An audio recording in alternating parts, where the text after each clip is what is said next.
बहू कहाँ मर गई? अंदर से आवाज, जिंदा हूँ माँ जी। तो फिर मेरी चाय क्यों अभी तक नहीं आई? कब से पूजा करके बैठी हूँ, ला रही हूँ माँ जी। बहू चाय के साथ भजिया भी ले आई।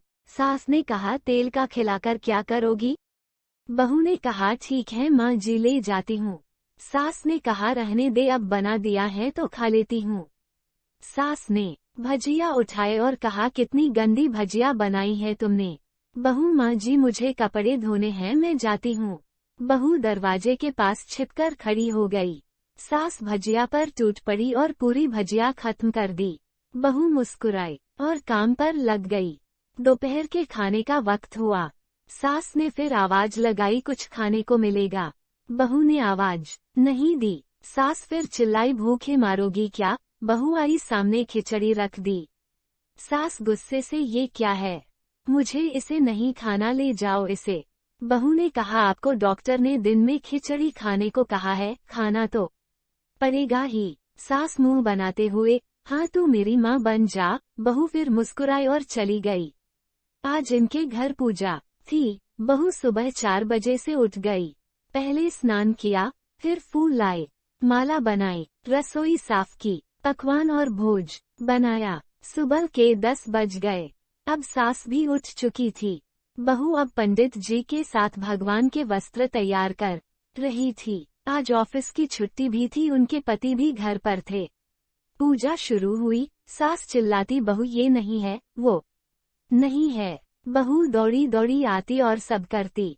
अब दोपहर के 3 बज गए थे, आरती की तैयारी चल रही थी। पंडित जी ने सबको आरती के लिए बुलाया और सबके हाथों में थाली दी। जैसे ही बहू ने थाली पकड़ी, थाली हाथों से गिर पड़ी। शायद भोज बनाते हुए बहू के हाथों में तेल लगा था, जिसे वो पोंछना भूल गई थी। सारे लोग तरह तरह की बातें करने लगे। कैसी बहू है, कुछ नहीं आता, एक काम भी ठीक से नहीं कर सकती, ना जाने कैसी बहू उठा लाए। एक आरती की थाली भी संभाल नहीं सकी। उसके पति भी गुस्सा हो गए, पर सास चुप रही, कुछ नहीं कहा, बस यही बोल के छोड़ दिया, सीख रही है, सब सीख जाएगी धीरे धीरे। अब सबको खाना परोसा जाने लगा। बहू दौड़ दौड़ के खाना देती, फिर पानी लाती। करीब 70-80 लोग हो गए थे। इधर 2 नौकर और बहू अकेली, फिर भी वहाँ सारा काम बहुत ही अच्छे तरीके से करती। अब उसकी सास और कुछ आस पड़ोस के लोग खाने पर बैठे। बहू ने खाना परोसना शुरू किया। सबको खाना दे दिया गया। जैसे ही पहला निवाला सास ने खाया, तुमने नमक ठीक नहीं डाला क्या? एक काम ठीक से नहीं करती, पता नहीं मेरे बाद कैसे ये घर संभालेगी। आस पड़ोस वालों को तो जानते ही हो ना साहब, वो बस बहाना ढूंढते हैं नुक्स निकालने का। फिर वो सब शुरू हो गए, ऐसा खाना है, ऐसी बहू है, ये वो वगैरह वगैरह।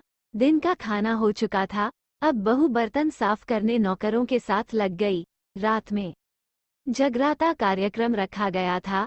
बहू ने भी 1-2 गीत गाने के लिए स्टेज पर चढ़ी।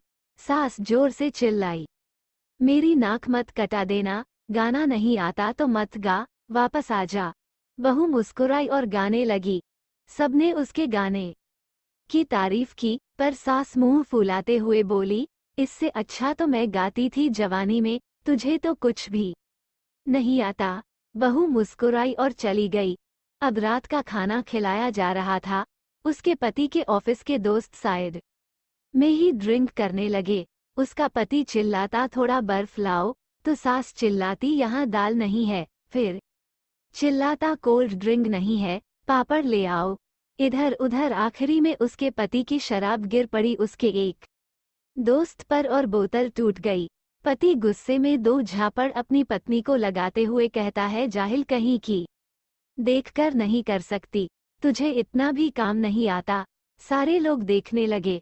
उसकी पत्नी रोते हुए कमरे की तरफ दौड़ी। फिर उसके दोस्तों ने कहा, क्या यार, पूरा मूड खराब कर दिया, यहाँ नहीं बुलाया होता, हम कहीं और पार्टी कर लेते। कैसी अनपढ़ गंवार बीवी ला रखी है तूने, उसे तो मेहमानों की इज्जत और काम करना तक नहीं आता। तुमने तो हमारी बेइज्जती कर दी।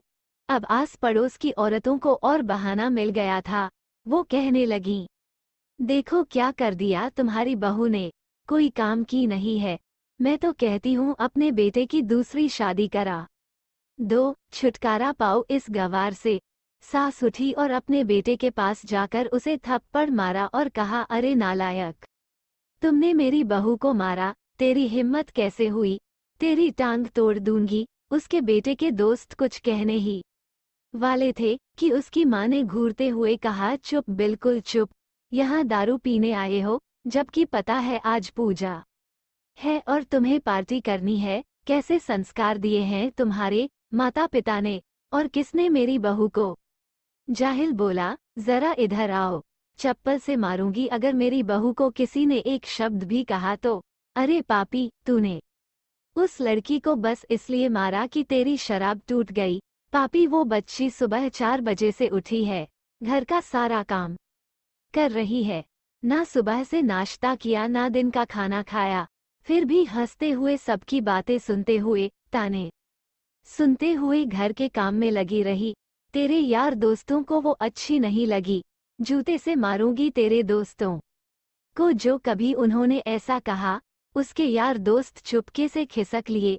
अब सास बहू के कमरे में गई और बहू का हाथ पकड़कर बाहर लाई, सबके सामने कहने लगी, किसने कहा था अपनी बहू को घर से निकाल के दूसरी बहू ले आना, जरा सामने तो आओ। कोई सामने नहीं आया।